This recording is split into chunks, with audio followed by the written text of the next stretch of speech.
سيد الرئيس، خسرتم هذا الموضوع ما عرفناش السبب. هذه رابع مره ولا ضفنا له حتى الدوله الاجتماعيه، هذه سابع مره كتجي باش تهضر على هذا الموضوع، في حين ان هناك مواضيع ذات اولويه وكتعرفها مزيان تتعلق بالقدره الشرائيه للمواطنين، ارتفاع الاسعار وانه العام الفايت ما عيدوش، وهذا العام واحد جزء كبير ما عيدش، جزء اخر شرا الاضاحي ما لقاهاش الى غير ذلك، كان هذا اولى. ولذلك اعيد الطلب الذي تقدم به الاخ الرئيس باننا سنشكل لجنه تقصي الحقائق في الموضوع. استعملتم سيد الوزير التعلمات الاساسيه، التلميذ مطالب بالتعلمات الاساسيه، لكن انتم مطالبون كحكومه بالشفافيه وتكافؤ الفرص، ربط المسؤوليه بالمحاسبه وابجديات الحكامه الجيده.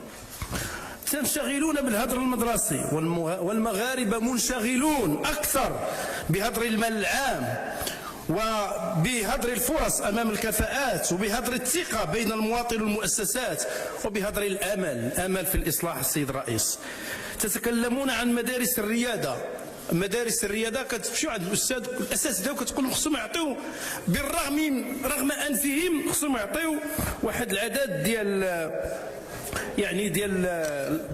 ديال النقط ضدا على التحصيل الحقيقي، والنتيجه بغيتو نمشيو لاي مدرسه كيف ما بغيتو نمشيو لها لكي نتحقق من ذلك. لكن انتم كتمثلوا الرياده في تضارب المصالح، الجمع بين المال والسلطه، في تحويل المواقع الى فضاءات لتكريس الامتيازات في المحسوبيه والزبونيه.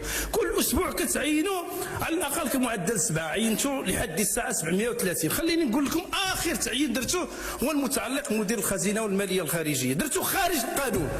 جوج اللي جابتهم اللجنه رديتوا هذاك الشيء، قلت لهم جيبوه لنا، هو ما عمرو داز حتى رئيس مصلحه، وعمرو داز ولا رئيس مصلحه، فحب عاد يكون مدير. الدعم التربوي كيتعطى من اجل التعثر الادماج، ولكن اليوم نتكلم عن الدعم ديال الفئات الاقوى الاوفر حظا، الزياده في الشحمه في ظهر المعلوف. كنتكلموا عن النقل المدرسي ديال التلميذ للمدرسه، لكن اليوم نقلتوا الازمات من قطاع الى قطاع، كل القطاعات خرجت السيد رئيس الحكومه للاحتجاج، وعلى راسها زير جاد. من 1981 ما تضرب الرصاص في الشوارع حتى جيتوا السيد الرئيس الحكومه. انتم مسيتوا بالامن والاستقرار ديال البلاد، بغيتوا ولا كرهتوا. نقلتوا كلفة ديال الاختلالات المواطن، نقلتوا الاخفاقات كل العشر سنوات السابقه. كنتكلموا على الاطعام المدرسي، لكن السيد الرئيس انتم اطعمتم من تحبون واللي كيشتغلوا معاكم للاسف الشديد، وبقى المواطن كيبحث على العيش الكريم وعلى تكاليف التمدرس. السيد رئيس الحكومه، صحيح نتكلموا على عمليات ديال التقييم والدعم والتصحيح، ولكن الاليات المؤسسات هي ديال الاصلاح ما مشيتوش ليها. اين هي اللجنه الوطنيه تتبع مواكبه الاصلاح؟ قلتوها مره واحده في يناير 2025. أين هي اللجنة الدائمة للمناهج؟ وكترفضوا التقييم وكتعتبروا النقد واحد سوء فهم وكتعتبروا الاحتجاجات أنها مفتعلة. إوا طيب السيد رئيس الحكومة، هذا العيد اللي ما كانش هذا العام خرج وضح للمغاربة، ياك عقدتي واحد الاجتماع، حضرتي له رؤساء الغرف، حضرتي له الوزراء، حضرتي له رجال الإعلام، خرج قول للمغاربة، ياك ما غتقول لهم بأن الإحصاء اللي دارت وزارة الداخلية خطأ. راه تابع لك السيد رئيس الحكومة، وزير الداخلية تابع لك. وعوض كنتكلموا على الغياب غير المبرر والانقطاع والى غير ذلك، ولكن اسمحوا لي السيد رئيس الحكومه، حنا عندنا مجالس التدبير في المدارس اللي فيها التعدديه والشفافيه، ولكن اللي عندنا معكم في الحكومه هي مراكز ديال النفوذ الاقتصادي والحزبي والتعيين في المناصب بالمحسوبيه والزبونيه. هناك مدير، وهذه المديريه تكلمت عليها، كتكلموا السيد رئيس الحكومه على محاربه الغش، وانه فلحتوا قولوا لنا غير الصفقه شكون اللي داها. حنا فيما كيكون الدعم كيكون شي فرق شي مراه، قولوا لنا شكون اللي خدا هذه الصفقه هذه. كتكلموا على 167% ديال الزياده في السنه الماضيه، هذا افتخار، هذا خصكم تحشموا. عوض ان تفتخروا به. فصحيح كاين النمذجه في الفرقشه، كاين النمذجه في الدعم ديال الصفقات لاشخاص معينين، كاين النمذجه في الغش، كاين النمذجه واخرها هو هادشي ديال الحبوب. السيد رئيس الحكومه اليوم كيتكلموا على عشرات ديال لي باطو ديال الحبوب اللي كاينه، واليوم كترغموا على الفلاح باش يشريو من عنده 2 دراهم. واش بهذا الشيء غادي نتقدموا؟ خليني نقول لك السيد رئيس الحكومه انك ما كتوفيش بالالتزام مع الاغلبيه. انا قلنا ودي راه اعلنتي على اللائحه وبقاو فيها بعض الاسماء انتم تحاولون باتصالات مباشره ديالكم من اجل استجلاب اعضاء من الاغلبيه ديالكم باش يكونوا معكم مقابل انكم تسولون بعض الملفات ديالهم، وهذا منكر ما بعده منكر. الحكومه امام عدم استيفاء كافه الوحدات الدراسيه في الدوره العاديه، لم تؤهلها النقاط لاجتياز الدوره الاستدراكيه، وانعقدت المجالس عباره عن احتجاجات. ثم السيد الرئيس. شكرا سيد الرئيس. بسم الله الرحمن الرحيم. شكرا سيد الرئيس. سيد رئيس الحكومه المحترم، سيدات والساده الوزراء، سيدات والساده النواب الافاضل، ايتما ديستما، فقط للتذكير نناقش اليوم موضوع منظومه التعليم للمره الرابعه في الجلسات الشهريه. ما كاين باس مادام الموضوع يرتبط بمستقبل المغرب والاختيارات الكبرى اللي كتاثر السياسات العموميه لبلادنا. ومع ذلك يبقى السؤال: ما مآل ومخرجات نقاشاتنا في السابق في الموضوع؟ الجواب: لا شيء، لنعطي الانطباع اننا فقط نؤثث فضاء للنقاش. واسمحوا لي سيد رئيس الحكومه انطلق من سؤال بسيط: اي مغرب صاعد نريد؟ حيت ولاو المغاربه كيسمعوا بزاف وكثير على المغرب الصاعد، المغرب الناشئ، المغرب اللي كيساعد لتنظيم كاس العالم، المغرب اللي كينجز المشاريع الكبرى، اللي كيستقطب الاستثمارات، اللي كيشيد طرق السياره وخطوط القطار فائق السرعه. كل هذا جميل بالطبع، بل ومبعث فخر واعتزاز لنا كمغاربه. لكن السؤال اللي كيطرحه المواطن البسيط اليوم في المدينه كما في القريه والجبل والواحات: واش كيسعد المغرب فعلا فاش كتنهار القدره الشرائيه ديالو ديال المواطن؟ واش كيسعد المغرب عندما يظل آلاف الشباب بلا خدمه خارج سوق الشغل؟ واش كيسعد المغرب فعلا فاش كيعجز جزء من المواطنين عن الولوج الى العلاج والتعليم والسكن الكريم؟ والمثير ان هذا المواطن عجز ايضا حتى باش يشري الحولي ديالو ديال العيد بسبب الغلاء الفاحش من جهه وقله العرض من جهه اخرى، رغم التطمينات اللي قدمتموها للراي العام ورغم الدعم السخي اللي تعطى بالملايير والسنه الفلاحيه الاستثنائيه ديال هذا العام بفضل امطار الخير، والعيد اللي ما عيدناش العام الفايت حفاظا على القطيع بقرار ملكي حكيم. كيف نفسر هذه التناقضات لشعب مقهور يعيش الويلات؟ حنا ماشي ضد الطموح سيد رئيس الحكومه، حنا ماشي ضد المشاريع الكبرى، حنا ماشي ضد الاستثمار ابدا، لكن حنا كنامنوا بان التنميه الحقيقيه ما كتقاش باش بالحجم ديال ديال ديال ديال, ديال الاسمنت وديال الحديد اللي كنبنيو، وانما بما نبنيه من انسان. صحيح نجحنا في صنع السيارات وصنع قطع من الطائرات، ولكن هل نجحنا في صنع الانسان؟ حينما نتحدث عن المغرب الصاعد فان اول من ينبغي ان يصعد هو الانسان، هو المواطن المغربي، وليس المؤشرات والارقام التي تزين التقارير وتخفي تجاعيد واقع مرير. المواطن المغربي اليوم عنده شعور بالقناعه بان الارقام اللي كيسمعها في البلاغات الرسميه لا تنعكس على حياته اليوميه، لان المواطن سيد رئيس الحكومه ما كياكلش نسب النمو، ما كيتزواج بالمؤشرات وما كيشريش الحولي بالمعطيات والتطمينات، والمواطن ما كيسكنش داخل البلاغات. المواطن بغى اثر ملموس للسياسات العموميه على حياته اليوميه، بغى مدرسه مزيانه لوليداته، بغى سبيطار يحفظ كرامته، بغى خدمه تضمن مستقبله، وبغى دخل يحفظ ليه ماء وجهه ويحس بكرامته محفوظه داخل بلاده. سيد رئيس الحكومه الا بغينا نقيسوا فعلا مدى صعود المغرب اجيو نبداو بالتعليم، وخليني نقول لك بكل اسف بان المدرسه المغربيه تعاني اعطاب هيكليه. تعاقبت الحكومات صحيح والبرامج والمخططات وتغير الوزراء وتعددت الشعارات، لكن النتائج ظلت دون مستوى التطلعات. التقارير الوطنيه والدوليه تدق ناقوس الخطر بشان مستوى التعلمات الاساسيه، معدلات الهدر المدرسي الدراسي بلغت أرقام قياسية، بل إن عدد من المؤشرات كتأكد أن جزء مهم من التلاميذ ديالنا لا يمتلكون الكفايات الأساسية في القراءة وفي الرياضيات والعلوم. وهنا يحق لنا أن نتساءل: كيف سنبني اقتصاد المعرفة إذا كانت المدرسة كتعاني؟ كيفاش غنصنعوا مغرب المستقبل إذا كانت منظومة إنتاج الرأسمال البشري أي إنتاج الإنسان كتواجه كل هذه الصعوبات؟ حصيلتكم في التعليم سيد رئيس الحكومة أعطيناها عنوان بالأرقام والبرهان: إنفاق أكثر وجودة أقل. باش نشرحوها مزيان، نجحتوا صحيح في تصنيف المغرب ما بين 10 الدول الأوائل في العالم من حيث الإنفاق على التعليم. احنا ما بين 10 دول في العالم الأولى اللي كيتصرف فيها الفلوس أو كيتصرف فيها الفلوس على التعليم. مزيان. بالمقابل نجحتوا في ترتيب المغرب في التعليم في الرتبة 71 من أصل 81 دولة عالميا. إذا احنا 10 الأولين من حيث الإنفاق و10 الآخرين من حيث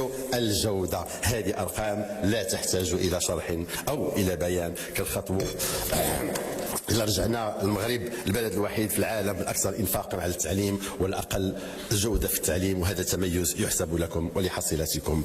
ما يقرب 100 مليار درهم سنويا إذا ضربناها في 5 سنوات، يعني أرقام فلكية اللي تخسرات على التعليم بدون فائدة. وهذا كيحيلنا على منظومة الدعم الحكومي الشاردة على واقع المغاربة، شأن التعليم وشأن واحد مجموعة ديال القطاعات. إذا 5 سنوات من تدبير الحكومة في التعليم بعنوانين أساسيين: الاحتقان وضرب مبدأ وجودة المدرسة المغربية. وعمقت الفجوة الرقمية في المدرسة المغربية وصنفتها طبقيا: الريادة، الخصوصي، والمدرسة المغربية كما سمتها واحد مسؤولة تربوية من عندكم. وآخر إبداعات وزيركم في هذا المجال سيد رئيس الحكومة هو الاستثمار في جهاز لكشف الغش في امتحانات البكالوريا، وهو دليل آخر على فشل وزيركم في التعليم. علاش؟ لأن بعد 5 سنوات ما قدرتوش تصنعوا تلميذ كيثيق في راسو وفي المؤسسة ديالو وفي الوزير ديالو.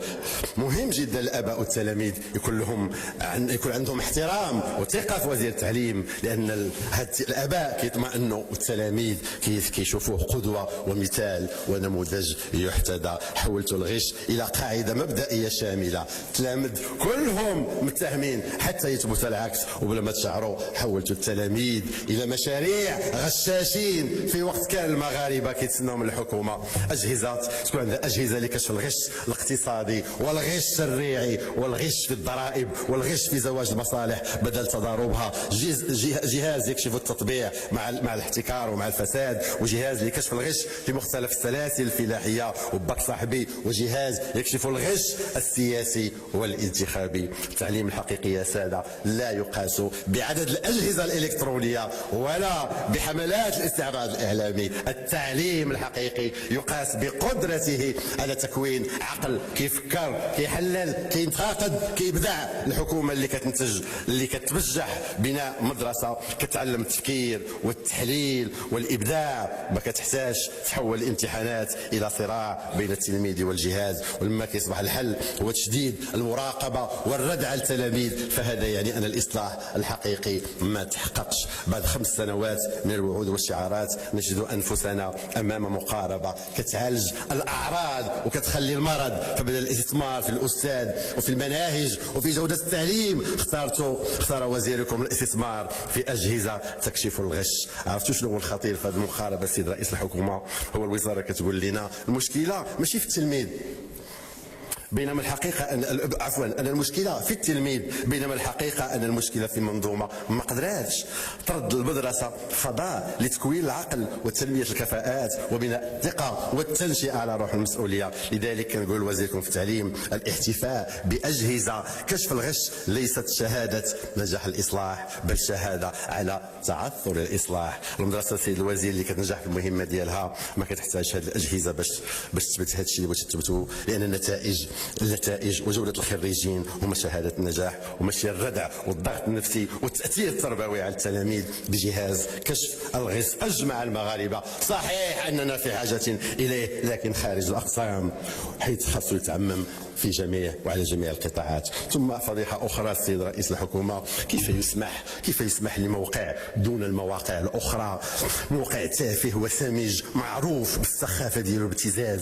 والضرب في أعراض المواطنين وقيم مغاربة والتشهير، يدخل الحرم التربوي اللي مخصص للمراقبين التربويين في عز امتحان وطني من حجم امتحان البكالوريا، يصوروا تلاميذ قاصرين. اشهد السيد الوزير، واشهد الفوضى، واشهد قلة الحياة باش الاطر التربويه تركز على مهامها ومسؤوليتها، ولا هنا كتعطيو تصريحات البونجات عافنه المغاربه كيهربوا منها وكيحاربوها، وانتم السيد الوزير تصرون على التطبيع معها ومع الرداء ديالها، بل رجعتوها ما كتخليوناش شي قراءه اخرى. شريك استراتيجي ديالكم وفتحوا له ابواب التنشئه والتربيه. اش راح شوف السيد الرئيس السيد الوزير التعليم اللي كان خاطب هنا بالضبط، لانه سب هاد المواقع هما سب في حق المنظومه. تحملوا مسؤوليتكم عافاك وكونوا قدها وما تاخذوش الامور باستخفاف.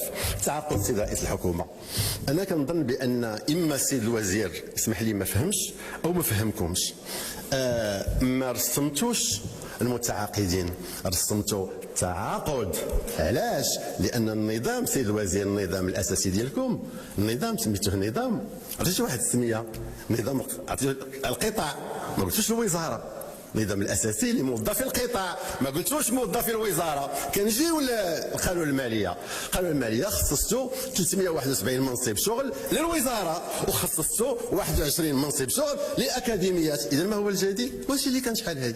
اذا بخلاصه كنقول لكم بغاو، انا نقول لك بلاتي سهله السيد الوزير، هذا الشيء لو كان هذا الترسيم حقيقي كون لقينا 20,000 منصب شغل على 21 ديال الاكاديميات يكون مناصب شغل في قطاع الماليه، ما كايناش. اذا هذه هي الحاله اللي كانت ظلت داروا لقمان على حال. اذا كنزيد كنأكد بان فعلا ما والاساتذه كنظن راه كيعرفوا هذا الشيء.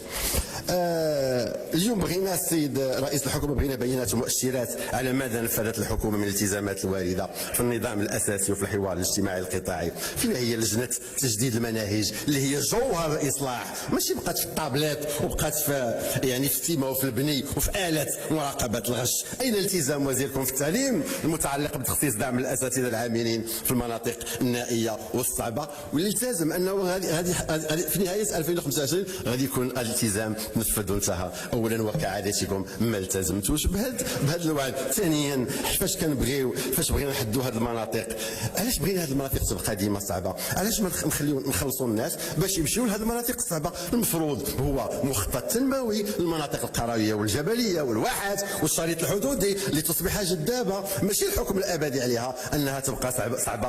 اذا بلا ما كتشعروا مره اخرى تكرسون وتستثمرون في مغرب السرعتين. وفرضا مشينا معكم في هذه المقاربه، اش نديروا مع الفرملي اللي في الجبل، المخزني، بوغابه وجميع الموظفين العموميين؟ هنا بلا ما كتشعروا مره اخرى كترجعونا لفتنه الفئويه اللي رسختها هذه الحكومه. حنا ماشي ضد تعطيو الاساتذه، بالعكس يستاهلوا كل الخير واكثر، ولكن بغينا هذا الشيء يكون وفق رؤيه شامله وعادله. طبيعه تكون الحصيله ديالكم هي هذه، وهذا ما اكدوا وزيركم في التعليم اللي طلب من المغاربه انهم ينقلوا قبائلهم واحيائهم وضواويرهم الى المدرسه المزيانه وماشي العكس. الخلاصه المدرسه المغربيه هي في حصيله التحالف الثلاثي الحكومي وساعات الهضر المدرسي، وبنات المدرسه كتنكر هويتها الامازيغيه الاصليه. مدرسه تسعى الى تكلم كل اللغات الا اللغه الاصليه للمغاربه. ثم الاستاذ السيد الوزير اللي وقفتوا، الله يجازيك بخير، راه درتوا السيد الوزير ارجوك نهضر معك. كدوي مع رئيس الحكومه السي وزين، تفضل، ماشي مع الوزير. لا هذا غير رجاء السيد الوزير، كياخذ معطيات. غير اذا سمحتوا، هذه غير حاله انسانيه، انا انتهيت، غير حاله انسانيه. كاين واحد الاستاذ كان اللجنه الادبيه انه وقفته واحد 6 شهور، فات العقوبه ديالو هاد الشهور، سيد الرئيس، هاد الشهور فاتت، وولده واقف اليوم على عمليه وما لقاش لا بريزون شارج. الله يرضي عليكم سيد الوزير، الجانب الانساني ماشي سياسي، ماشي كنزايدوا عليه، هذه حاله انسانيه، الله يعطيك الخير، كن بها. شكرا سيد الرئيس. سيد الرئيس،